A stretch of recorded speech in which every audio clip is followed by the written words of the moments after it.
नमस्कार, आप देख रहे हैं मनी सेंट्रल और मैं हूं आपके साथ विशाल शर्मा। केंद्रीय कर्मचारियों के लिए पेंशन योजना चुनने का जो समय है अब समाप्त हो चुका है। नेशनल पेंशन सिस्टम यानी एनपीएस से यूनिफाइड पेंशन स्कीम यानी यूपीएस में जाने की आखिरी तारीख 30 नवंबर तय की गई थी। जैसे ये तारीख बीती, कई कर्मचारियों के मन में ये सवाल उठने लगा कि क्या सरकार इस डेडलाइन को बढ़ाएगी। क्या जिन लोगों ने अभी तक फैसला नहीं लिया है उन्हें एक और मौका मिलेगा? इन सभी सवालों का जवाब आज जो है हम लोग ढूंढने की कोशिश करेंगे और स्थिति जो है ये जानने की कोशिश करेंगे कितनी साफ हो चुकी है। इसके अलावा आज डॉलर के मुकाबले भारतीय रुपए जो है ऐतिहासिक निचले स्तर तक गिर गया। वैसे तो इस हफ्ते की शुरुआत से रुपया हर दिन गिरावट का नया रिकॉर्ड बना रहा है, लेकिन ये पहला मौका है जब $1 का दाम जो है 90 रुपए के पार चला गया। और कितना गिरेगा रुपया, क्यों आ रही है ये गिरावट, आज के मनी सेंट्रल में इन्हीं मुद्दों को डिकोड करने की कोशिश करेंगे। पूरी चर्चा में शामिल होने के लिए हमारे साथ मौजूद हैं हमारे सहयोगी और वरिष्ठ आर्थिक पत्रकार प्रवीण शर्मा सर, आपका मनी सेंट्रल में बहुत स्वागत है। धन्यवाद विशाल। भारतीय रुपए आज डॉलर के मुकाबले रिकॉर्ड लो पर चला गया। पहली बार इसकी वैल्यू जो है डॉलर के मुकाबले 90 के पार पहुंची। रुपया क्यों गिरा और इसका आप पर क्या असर पड़ेगा, जानने और समझने की कोशिश करेंगे। इसके अलावा आज चर्चा करेंगे संचार साथी ऐप की। संचार साथी ऐप को लेकर देश की गलियों से लेकर संसद तक बवाल मचा हुआ। इस बीच केंद्र सरकार ने संचार साथी ऐप मामले में यू टर्न ले लिया। क्या है ये पूरा मामला, प्रवीण सर से इसको भी डिकोड करने की कोशिश करेंगे। और अंतिम में बात करेंगे एनपीएस यूपीएस की। इस समय सरकारी नौकरी करने वाले लाखों कर्मचारियों के मन में सबसे बड़ा सवाल यही है कि क्या एनपीएस से यूपीएस में स्विच करने की जो तारीख है वो बढ़ाई गई है या नहीं। मौका अभी बचा है या खत्म हो चुका है। अगर आप भी इसी कंफ्यूजन में हैं तो आज के मनी सेंट्रल में आपकी सारी कंफ्यूजन दूर हो जाएगी। इसी कहानी के साथ में पीएफआरडीए ने सरकारी कर्मचारियों के लिए 2 नए ऑटो चॉइस इन्वेस्टमेंट ऑप्शन जो है लॉन्च किए। ये मामला क्या है, इसको भी आसान भाषा में डिकोड करने की कोशिश करेंगे। चलिए बिना देर किए फटाफट करते हैं मनी सेंट्रल की शुरुआत। अक्सर सुनने को मिलता है कि जब देश आजाद हुआ था तब $1 जो है $4 के बराबर था। आज भारतीय रुपए डॉलर के मुकाबले रिकॉर्ड लो पर चला गया। पहली बार इसकी वैल्यू जो है डॉलर के मुकाबले 90 के जो है स्तर के पार पहुंच चुकी। रुपए में आई इस गिरावट का क्या कारण है, प्रवीण सर से समझने की कोशिश करते हैं। सर, कुछ देर पहले ही ये खबर आई है कि हर एक रिकॉर्ड को तोड़ता हुआ जा रहा है और कहा जा रहा है सर कि अब तो ये 91, 92 के भी लेवल्स को पार करता हुआ जाएगा। सर, क्या स्थिति बहुत चिंताजनक है या क्या है ये पूरा मामला? नहीं, देखिए, स्थिति चिंताजनक जाहिर तौर पर है। और ये जो रुपए की गिरावट या अलग अलग लेवल्स आ रहे हैं और उसके बाद आज जब 90 का लेवल ब्रीफली एक बार ब्रीच किया, उसको 90.05 पे गया, फिर वापस आया। ये जो लेवल है दरअसल एक बड़ा साइकोलॉजिकल लेवल है जो रुपए ने क्रॉस किया है।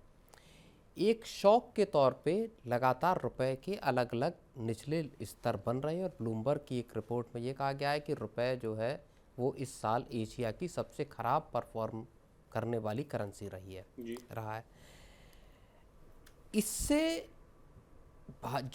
ये जो शॉक्स रुपए के उसमें दिखाई दे रहे हैं, झटके जो एक लग रहे हैं, इससे एक जो चिंता बड़ी दिखाई दे रही विशाल, वो ये दिखाई दे रही कि कहीं ये एक स्ट्रक्चरल क्राइसिस की शक्ल तो नहीं ले लेगी रुपए की गिरावट। यहाँ से सबसे बड़ा डर इस बात का पैदा हो रहा है। जी। अब सर कुछ ट्रेंड है, उसके बाद हम लोग आगे और चर्चा किए चलेंगे। देखिए, इस हफ्ते की शुरुआत से ही जो रुपया है हर दिन गिरता जा रहा है। 2 दिसंबर को रुपया जो है 89.95 पर बंद हुआ। 1 दिसंबर का आंकड़ा है सर, रुपये 89.53 पर क्लोज हुआ। इस साल अब तक 4% से ज़्यादा की गिरावट आ चुकी है। सिर्फ और सिर्फ अगर नवंबर की बात की जाए सर तो 0.8% की गिरावट है। अब क्यों गिर रहा है रुपया, इस पर जो है चर्चा करते हैं सर। कहा जा रहा है कि इसके पीछे 2-3 प्रमुख कारण हैं। पहला कारण ये कहा जा रहा है कि यूएस प्रेसिडेंट जो है डोनाल्ड ट्रंप ने भारत पर जो है 50% का जो टैरिफ लगा दिया। इससे जो है चीज़ें खराब होती हुई दिख रही हैं। दूसरा फैक्टर माना जा रहा है कि एफआईआईज़ की जो बिकवाली है वो जो है इसमें आग में जो है घी डालने का काम किया है। कहा जा रहा है कि जुलाई 2025 से अब तक अगर देख लिया जाए तो 1.03 लाख करोड़ की बिकवाली हुई है। इसके अलावा तेल और जो सोने की जो कंपनियां हैं वो हेजिंग के तौर पर जो है डॉलर खरीद रही है। तो ये कुछ 2-3 पॉइंट्स मैंने निकाले हैं सर डिकोड कर। बाकी आपसे हम समझना चाहेंगे कि क्या यही वो फैक्टर हैं जिनकी वजह से रुपए में गिरावट आ रही है या कोई और बड़ी वजह है?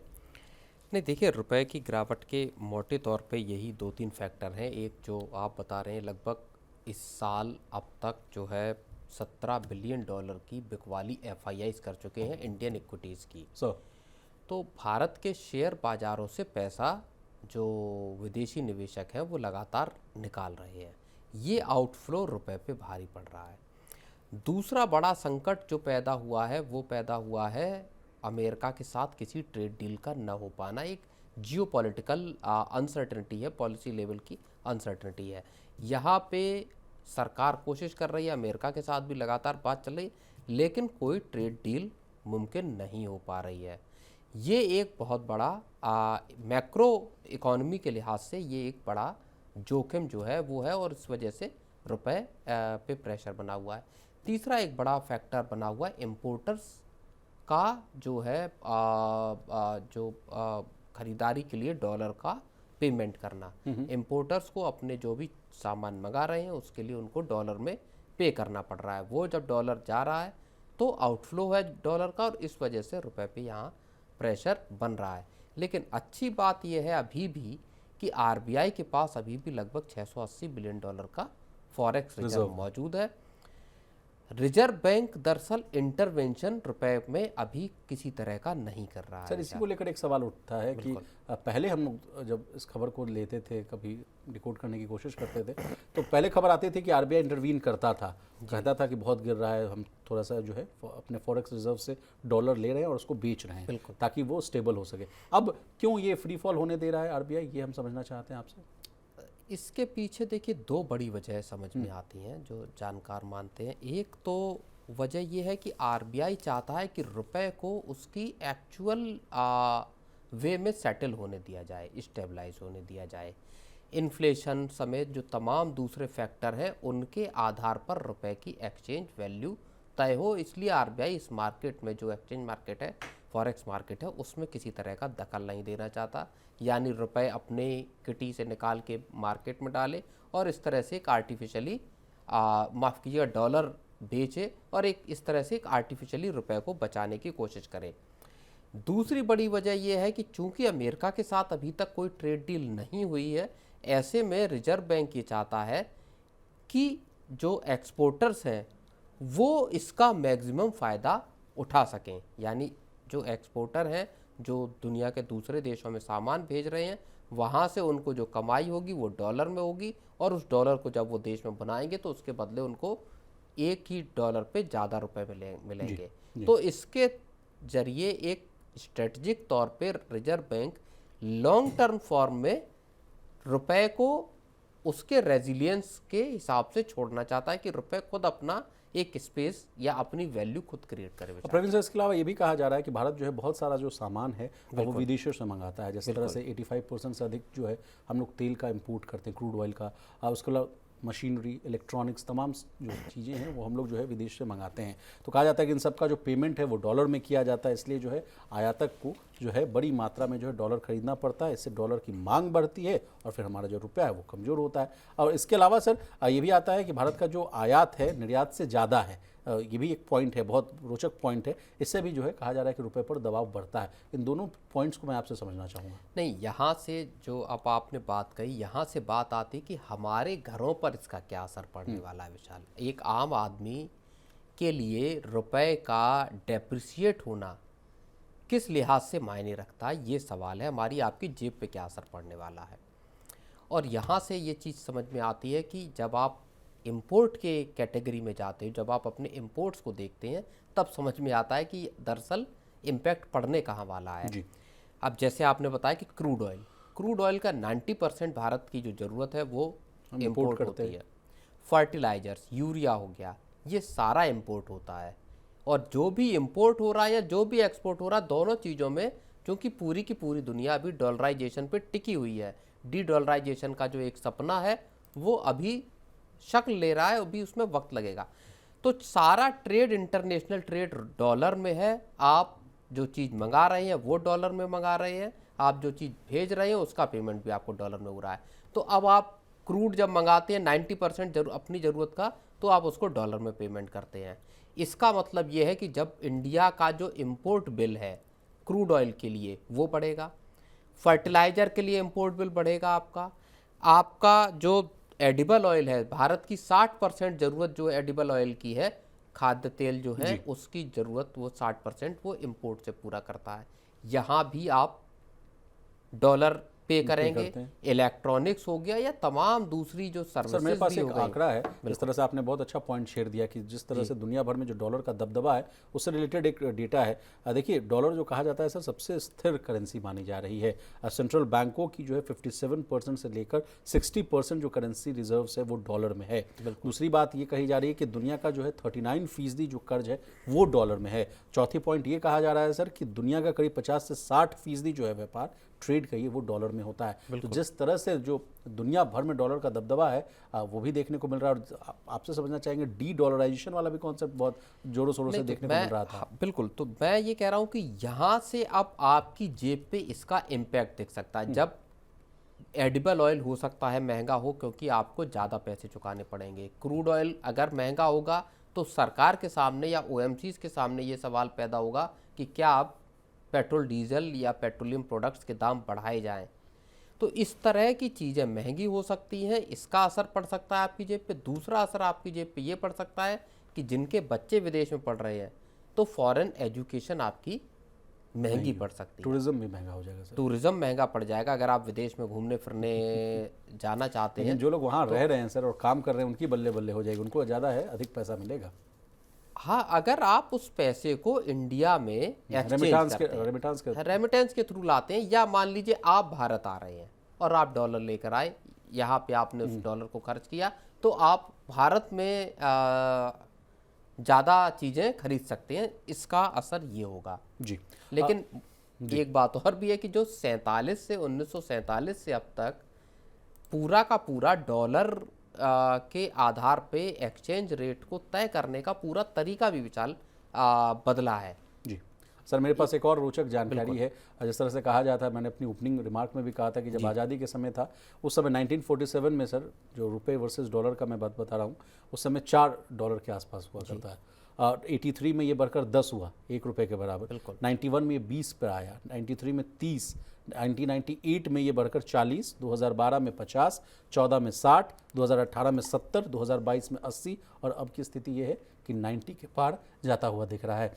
तो जिस तरह से अब लग रहा है सर कि कुछ ही दिनों में पूरे जो 47 से अब तक का जो रुपए का सफ़र है डॉलर के विज़ उसमें देखने वाली बात यह है कि इसको एक्सचेंज रेट को तय किस तरह से किया गया। 47 से लेकर तकरीबन 91 तक सरकार की नीति ये थी कि रुपए को सरकार कंट्रोल करेगी, उसका एक्सचेंज रेट सरकार तय करेगी। उसके बाद एलपीजी रुपए सरकार उसको कंट्रोल करती थी, सरकार रुपए का एक्सचेंज रेट तय करती थी जी।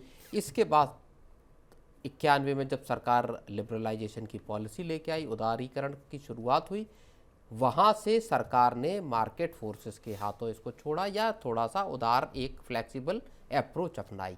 और उसके बाद से हम फिर देखते हैं कि रुपए की वैल्यूएशन जो है वो धीरे धीरे भारत का कद भी बढ़ा आर्थिक तौर पर और धीरे धीरे रुपए की डेप्रिशिएट होता होता और अब आकर 90 का एक जो बेहद अहम पड़ाव है वहाँ पहुँचा। और इसके साथ कुछ जो रिस्क है वो भी विशाल यहाँ पे दिखाई देते हैं। क्या 92 पे रुपए पहुँचेगा, ये एक बहुत बड़ा आप मार्केट एक्सपर्ट्स का भी हम लोगों ने कमेंट लेने की कोशिश की है। उन्होंने कहा है कि 90 रुपए का जो स्तर है वो एक साइकोलॉजिकल लेवल है। मनोवैज्ञानिक जो सीमा है वो कहते हुए नजर आ रहे हैं इसके ऊपर जाने के बाद जो है गिरावट और जो है बढ़ सकती है। तो 91, 92 इज़ द न्यू टारगेट।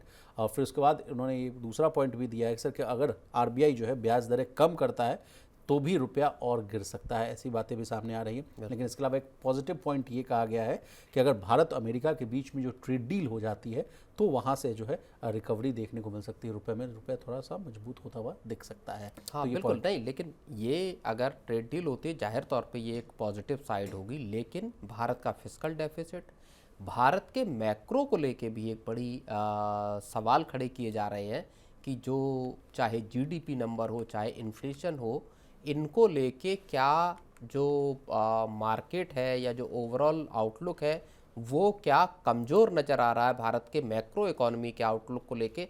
उस वजह से भी रुपए कमज़ोर हो रहा है, क्या उसका असर भी रुपए पे दिखाई दे रहा है, ये भी एक बड़ा सवाल है। और यहाँ पे भी सरकार को या आरबीआई को एक्शन लेने की जरूरत विशाल पड़ सकती है। और सर सबसे मज़ेदार बात यह है कि आरबीआई की मॉनेटरी पॉलिसी की बैठक की शुरुआत आज से हो चुकी है, 3 से 5 तारीख तक चल रही है।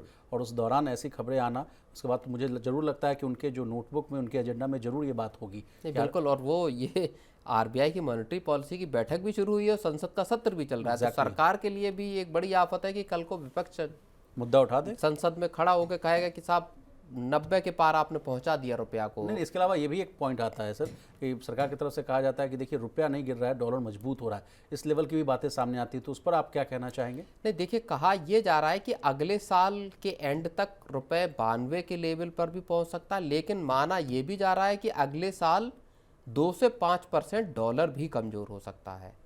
सर चलिए आगे बढ़ते हैं। भारत सरकार के डिपार्टमेंट ऑफ टेलीकम्युनिकेशंस यानी डीओटी ने सोमवार को स्मार्टफोन मैन्युफैक्चरर्स को निर्देश दिया था कि वे मार्च 2026 से बेचे जाने वाले नए मोबाइल फोन में संचार साथी ऐप को प्री इंस्टॉल करके रखें। डीओटी ने यह भी कहा था कि स्मार्टफोन मैन्युफैक्चरर्स इस बात को सुनिश्चित करें कि ऐप को ना तो डिसेबल किया जाए और ना ही इसी पर जो है किसी भी तरह की जो है पाबंदियां लगे। लेकिन आज खबर यह आ रही है कि मोदी सरकार ने अपने इस फैसले से यू टर्न ले लिया है। क्या है ये पूरा मामला सर, आपसे समझना चाहेंगे। लगातार हम लोग देख रहे थे, इसके पहले भी सर आपसे मैं न्यूज़ रूम में भी चर्चा कर रहा था सर कि ऐसे ही कुछ देखने को मिल रहा था जब पेगासस वाला मामला आया था। उस समय भी कहा गया कि हमारे फ़ोन में जो है जासूसी की जा रही है, पत्रकारों के नाम सामने आ गए थे, कहा गया था सरकार टारगेटिंग कर रही है और जो है निजी जानकारी निकालना चाहती है। लेकिन उसके बाद सर पेगासस के बाद एक नया संचार साथी आ गया क्या?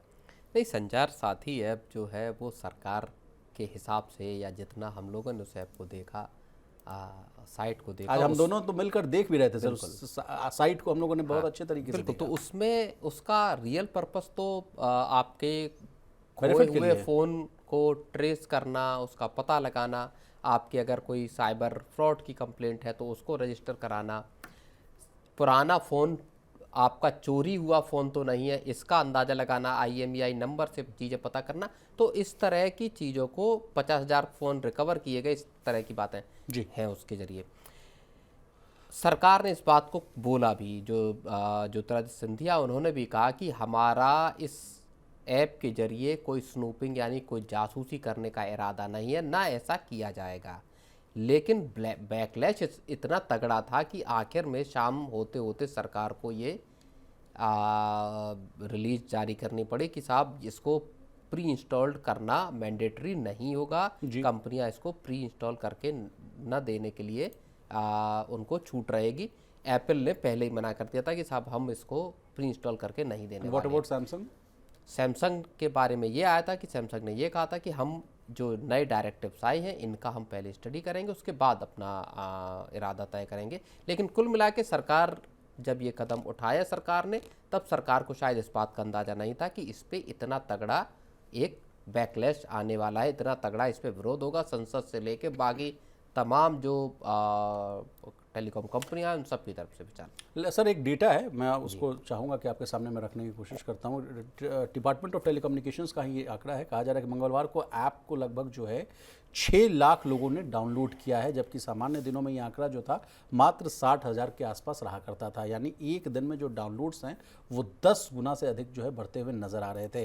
फिर जिस तरह से आपने कहा कि 50,000 जो चोरी किए गए फ़ोन हैं वो अक्टूबर के महीने में रिकवर होते हुए नजर आए। तो इसके अलावा एक और 2 डेटा है सर, 7 लाख से ज़्यादा फ़ोन ऐप के जरिए जो है अब तक वापस मिल चुके हैं।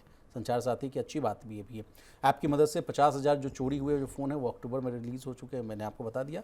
ऐप की मदद से 3 करोड़ से ज़्यादा जो है फर्जी कनेक्शंस काटे जा चुके हैं। 37 लाख से ज़्यादा चोरी के जो डिवाइसेस है उनको ब्लॉक किया जा चुका है। और संचार ऐप का क्यों विरोध हो रहा है ये अब आप समझाइए सर, क्यों, मतलब जैसा कि आपने कहा कि जिस तरह से नहीं, अब वो एक देखिए एक लहर इस बात की भी चल उठी है कि अगर गवर्नमेंट किसी ऐप को किसी चीज़ को दे रही तो उसमें, या गवर्नमेंट क्या, या वैसे भी मान लीजिए कोई कंपनी ही अगर प्री इंस्टॉल देती है तो उसमें स्नूपिंग हो सकती है, उसमें डेटा प्राइवेसी को लेके दुनिया भर में जिस तरह का एक माहौल बना हुआ है वैसे ही माहौल देश में भी है। तो लोगों को एकदम से लोगों की बात आपने की प्रवीण सर, माफी चाहूंगा आपको रोक रहा हूँ। लोगों ने स्क्रीनशॉट डालना शुरू कर दिया है, इसलिए मैंने आपसे दोबारा ये प्रश्न पूछा कि क्यों विरोध हो रहा है। देखिए उस स्क्रीनशॉट में क्या है, लोग स्क्रीनशॉट डाल रहे हैं संचार साथी ऐप परमिशंस का, उसमें दे रहे हैं कि camera, call logs, telephone, SMS, storage और अदर इन्फॉर्मेशंस के लिए ये परमिशन मांग रहा है और उसमें yes करके ऑप्शंस देना पड़ रहा है। तो लोगों को लग रहा है कि ये तो भाई मेरा फोटो, वो तो कोई मैं देखिए हम जितने ऐप देखते हैं उन सब में लगभग इस तरह की परमिशंस मांगी जाती हैं। आप कोई ऐप इंस्टॉल कर लीजिए, उसमें आपके कॉल लॉग, उसमें आपकी गैलरी, सबको एक्सेस करने की परमिशंस जो है वो मांगी जाती हैं। आप पे भले ही हाथ में डिस्क्रिप्शन, लेकिन कई बार उसके बाद फिर फंक्शन वर्क भी नहीं करते। तो सरकार ने पहले भी बोला था कि आप इसको आपके फ़ोन में प्री इंस्टॉल्ड आएगा, अगर आप चाहें तो इसको फ़ोन मिलते ही आप इसको डिलीट भी कर सकते हैं, आपके पास ऑप्शन है। लेकिन उसके बाद भी चीज़ें रुकी नहीं। और फिर तो मुझे लगता है सरकार को एक बात जो समझ में आई, एक दिन में अगर 6 लाख डाउनलोड हुए तो सरकार को ये लगता है कि शायद लोगों तक इसको हम जो अपनी मुहिम है वो हम प्रचार के माध्यम से भी पहुंचा सकते हैं, या इतना इसका प्रचार प्रसार हो गया 2 दिन में जो एक विवाद क्रिएट हुआ 6 लाख उसकी डाउनलोड वजह हो से गए। कि 6 लाख डाउनलोड हो गए।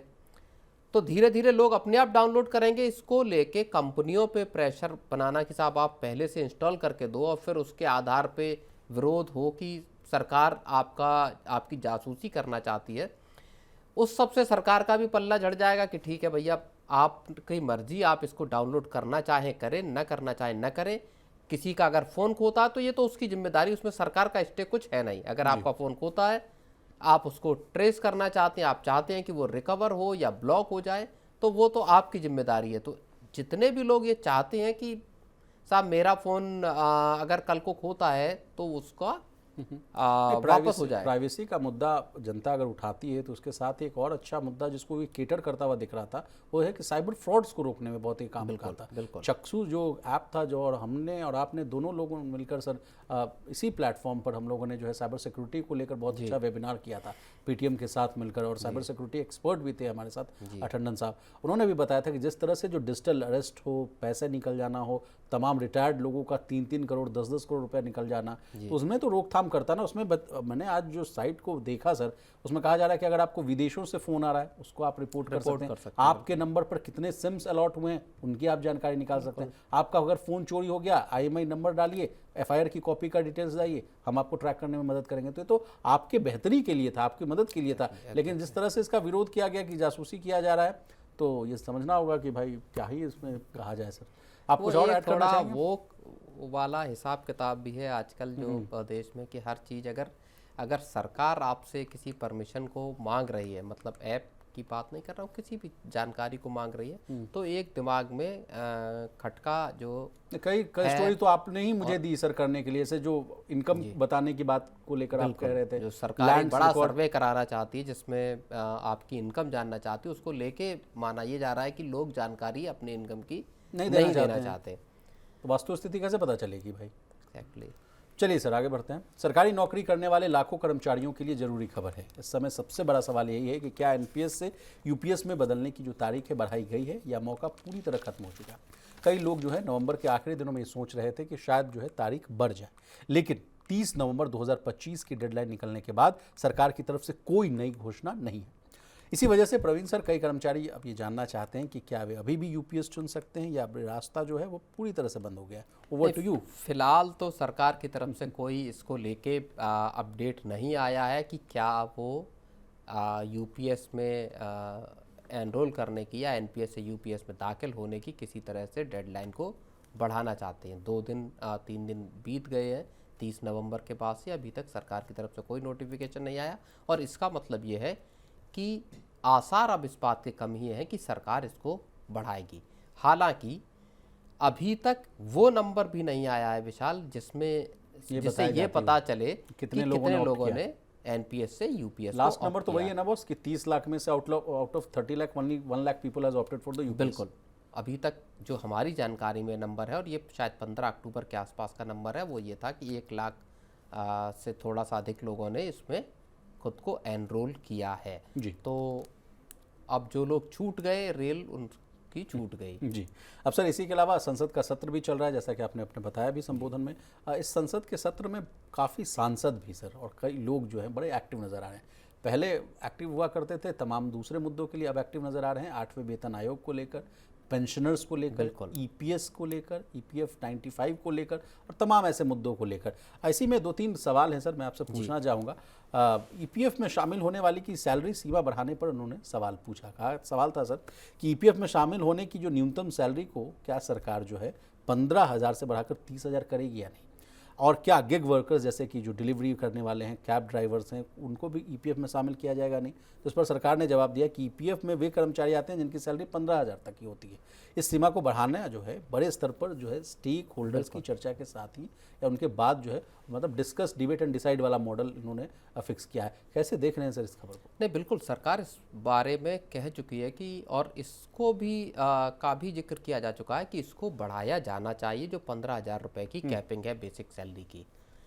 और इस पर डिसीजन अब अभी होगा या बजट में होगा, जाहिर तौर पे ये भी डिसीजन होगा, और ईपीएस 95 का भी डिसीजन न्यूनतम पेंशन का है वो भी होने वाला है। लेकिन अब वो क्या बजट सत्र में सरकार करेगी या उसके बाहर करेगी, बजट जब पेश होगा उसमें करेगी, वो एक देखने वाली बात विशाल होगी। लेकिन जो प्राइवेट सेक्टर के कर्मचारी हैं, कम से कम उनको यहाँ राहत मिलने की अब एक बड़ी उम्मीद दिखाई देती है। जी जी। सर इस खबर को और हम लोग इंटेंसिवली कवर और अब दूसरी बात जो कहना चाह रहा हूँ, जो हमने रिमार्क किया, सांसद भी अब जागरूक हो गए कि लोगों को देखिए, पिछले कुछ वक्त में इस बात को लेके गहमा गहमी या सरगर्मी बढ़ी है, जहाँ पे कि लोगों की जेब से जुड़े मसले अब सरकार और सांसदों के ध्यान में आने लगे हैं, चाहे वो सरकारी कर्मचारी हो, चाहे वो प्राइवेट सेक्टर के कर्मचारी हो।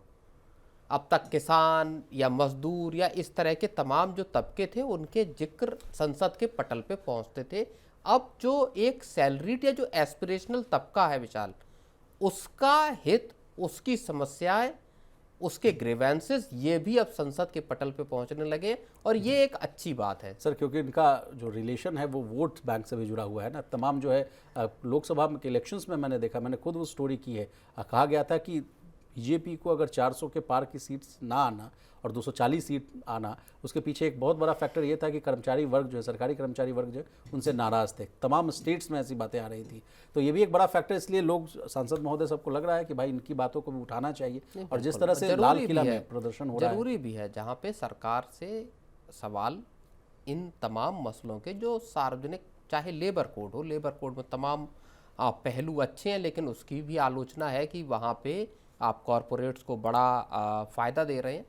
भले आलोचना है, लेकिन इस पे बहस होनी चाहिए। ये वो रियल इश्यूज हैं जहाँ पे कि जो कि देश को आगे ले जाने या देश को पीछे रोकने वाले डिसीजन जहाँ पे टिके होते हैं। जी सर, इसके अलावा सर पीएफआरडीए से जुड़ी हुई एक खबर आ रही है, वो कह रहे हैं कि सरकारी कर्मचारी यानी सेंट्रल गवर्नमेंट में जो एनपीएस यूपीएस सब्सक्राइबर्स हैं, उनके लिए 2 नए auto choice investment options launch किए गए हैं। अब कुल मिलाकर जो है 6 ऑप्शंस तैयार हो गए, जिनमें निवेशक जो है, यानी जो एनपीएस यूपीएस के जो सब्सक्राइबर्स हैं, वो तय कर पाएंगे कि मुझे कहाँ कम रिस्क वाला ऑप्शंस चूज़ करना है, ज़्यादा रिस्क वाला चाहिए, मुझे ज़्यादा पैसा चाहिए तो वहाँ वो ऑप्शन। तो ये बहुत अच्छी बात है सर। लाइफ साइकिल 75 हाइक की बात ऐसे आ रही है, लाइफ साइकिल एग्रेसिव है, इससे क्या फ़ायदा होगा और ये पूरी बात क्या है, इसको भी हम आपसे समझना चाहेंगे। नहीं, ये जो 2 नए ऑप्शन पीएफआरडीए ने दिए हैं एनपीएस के तहत, इसके जरिए अब आप अपने रिस्क को तय कर सकते हैं कि भाई मुझे इस कैटेगरी में जाना है, इस तरह का ऑप्शन चुनना है। जो लाइफ साइकिल 75 है, इसमें आप 35 साल की उम्र तक सर जो है लगभग 75% पैसा इक्विटी मार्केट में आप लगाया जा सकता है। 55 साल की उम्र तक ये धीरे धीरे घटकर जो है लगभग 15% रह जाता है। और ये प्लान उन लोगों के लिए अच्छा है जो लंबे समय तक निवेश कर सकते हैं और ज़्यादा रिटर्न चाहते हैं। लाइफ साइकिल एग्रेसिव क्या है सर, ये हम आपसे समझ लें। नहीं, लाइफ साइकिल जो एग्रेसिव है उसमें 50% तक का जो आपका इक्विटी इन्वेस्टमेंट है वो 45 साल तक रहेगा। उसके बाद 55 साल की उम्र तक ये घट के थोड़ा 35% पे आ जाएगा। इसका मतलब ये है कि जो एनपीएस सब्सक्राइबर हैं, जो एनरोल्ड हैं, उसमें उनके पास ये आज़ादी होगी कि वो ज़्यादा पैसा अपना या रिस्क ज़्यादा ले सकते हैं। इक्विटी मार्केट में अनस्टेबिलिटी को थोड़ा सहन करने की उनके अंदर कैपेसिटी है और उसके मार्फत ज़्यादा रिटर्न हासिल कर सकते हैं। सरकार ये चाहती है कि पेंशन में रिटर्न अच्छे आए, दमदार आए, ताकि लोगों को ज़्यादा अच्छी पेंशन मिल सके। क्योंकि हम जो बात अभी कल या परसों कर रहे थे, जिसमें इस बात को कल ही बात कर रहे थे, संजीव सान्याल की बात कर रहे थे कि आखिरकार आपको पेंशन का बिल सरकार को अपने खजाने से भरना पड़ेगा। सरकार उसके लिए अभी से एक स्ट्रेटजी लेके चल रही, जहां आपको ज़्यादा बड़ा ऑप्शन दे रही है कि आप मार्केट में पैसा लगाइए और उसके जरिए आपके पेंशन का पैसा मार्केट में लगे और वहाँ से आप अपने लॉन्ग टर्म का एक ज़्यादा पैसा हासिल कर सकें विचार। चलिए सर आगे बढ़ते हैं। दुनिया में कर्ज का खेल जितनी रफ्तार से बढ़ रहा है उतनी ही तेजी से खतरे की जो है वो संभावना भी बढ़ती जा रही है, यानी खतरा जो है मंडरा रहा है। ऐसा कहना है पूर्व आरबीआई गवर्नर रघुराम राजन का, जिन्होंने प्राइवेट क्रेडिट मार्केट को लेकर गंभीर चेतावनी दी। अब प्राइवेट क्रेडिट क्या होता है पहले ये जानिए। ये वो कर्ज है जो बैंक नहीं बल्कि फंड्स, इन्वेस्टमेंट फर्म्स या प्राइवेट लेंडर्स जो है कंपनियों को देते हैं। प्रवीण सर, दुनिया में लगभग 1.7 ट्रिलियन डॉलर का जो है प्राइवेट क्रेडिट हो चुका है। इतना ज़्यादा पैसा बाजार में घूम रहा है कि कंपनियों और लेंडर्स को लगने लगा है कि लोन देना जो है हमेशा ही फायदेमंद वाला सौदा है। लेकिन प्रवीण सर, ये जो है बात, ये तो बहुत खतरनाक है स्थिति। नहीं देखिए, रघुराम राजन जो बड़े अर्थशास्त्री हैं, शिकागो यूनिवर्सिटी के प्रोफेसर हैं फाइनेंस के, उन्होंने एक बड़ी चेतावनी दी और इस जो बात वो कह रहे हैं इस बात को अलग अलग अर्थशास्त्री भी या जानकार भी पिछले कुछ वक्त में कह चुके हैं। उनका कहना है कि प्राइवेट जो आपकी लैंडिंग है या जो क्रेडिट है, ये आगे चल के एक बड़ी क्राइसिस को जन्म दे सकती है। फाइनेंशियल क्राइसिस, मार्केट में एक्सेस लिक्विडिटी क्रिएट हो सकती है और इसके बाद अगर डिफ़ॉल्ट्स का एक जो दौर शुरू हुआ तो वहाँ से एक नई आपकी फाइनेंशियल क्राइसिस जन्म ले सकती है, जिस तरह की 2008 में क्राइसिस हमने होते हुए देखी विशाल। सब प्राइम क्राइसिस की आप बात कर रहे हैं। सब प्राइम क्राइसिस की। सर, इसके अलावा इन्होंने आर्टिफिशियल इंटेलिजेंस और टेक सेक्टर की जो है जी। असफलता को भी जोड़ा है इस कहानी से। कहा कि जी। बाजार में जो है ओवर कॉन्फिडेंस बहुत आ गया आर्टिफिशियल इंटेलिजेंस को लेकर। इस पर क्या कहना चाहेंगे? नहीं देखिए, रघुराम राजन का कहना है कि जो प्राइवेट सेक्टर की प्रॉफिटेबिलिटी है और एआई सेक्टर की जो एआई है, आर्टिफिशियल इंटेलिजेंस है, वहाँ की जो सक्सेस स्टोरी है उससे मार्केट में एक परसेप्शन जा रहा है कि यहाँ अच्छा जो है वो मौका, एक अपॉर्चुनिटी यहाँ पे बनती हुई दिखाई दे रही है। और यहीं से फिर एक रिस्क भी क्रिएट हो रहा है कि अगर ये ऐसा नहीं हुआ तो इसके बाद फिर एक बड़ा प्राइवेट जो क्रेडिट का रिस्क है वो क्रिएट हो सकता है विशाल। जी, आपने ठीक कहा सर कि एआई से जो जुड़ी हुई कंपनियां हैं उनकी बढ़ी कमाई और स्टॉक मार्केट की तेजी के कारण लोगों को लग रहा है कि कुछ भी गलत नहीं होगा और वे ज़्यादा रिस्क ले रहे हैं। इसके अलावा सर उन्होंने रेगुलेशन यानी नियमन की भी बात कही है। उन्होंने कहा कि प्राइवेट क्रेडिट फर्मों को बैंकों की तरह जो है कड़े नियमों, स्ट्रेस का टेस्ट या आरबीआई जैसी निगरानी के तहत ये लोग नहीं आते हैं। इस वजह से क्या होता है, उन्होंने और अच्छे पॉइंट नहीं, बिल्कुल प्राइवेट क्रेडिट में बैंकिंग सेक्टर के फ़ायदे मौजूद नहीं है सीधे तौर पे। जब बैंक्स अगर क्रैश का शिकार होते हैं या वहाँ अगर क्राइसिस आएगी तो वहाँ सरकार बैंकों को बेल आउट करती है। प्राइवेट सेक्टर के लिए न तो रेगुलेशन है, न सरकार इनको बेल आउट करने के लिए आगे आने वाली है। अगर यहाँ किसी तरह के आप समझिए कि मुश्किलें पैदा होती हैं, क्राइसिस आती है, तो वो फिर स्प्रेड आउट करेगी, वो तमाम दूसरे जो सेक्टर्स हैं उनको अपनी जद में लेगी और इसका सीधा असर विशाल मार्केट्स पे ही पड़ेगा। शेयर बाजार भी इसकी जद से अछूते नहीं रहेंगे। नहीं, उन्होंने कह रहे हैं सर कि अर्थव्यवस्था अगर धीमी हुई और अगर जो कमाई जो है कंपनियों की वो कम हुई तो लोन डिफॉल्ट्स होने लगेंगे और उसके बाद जो है जो साइकिल, विशेष साइकिल है वो चलने लगेगा। कि जिस तरह से हम लोगों ने इस कहानी को सर आईटी सेक्टर के लोगों के साथ जोड़कर हम लोगों ने देखने की कोशिश की थी।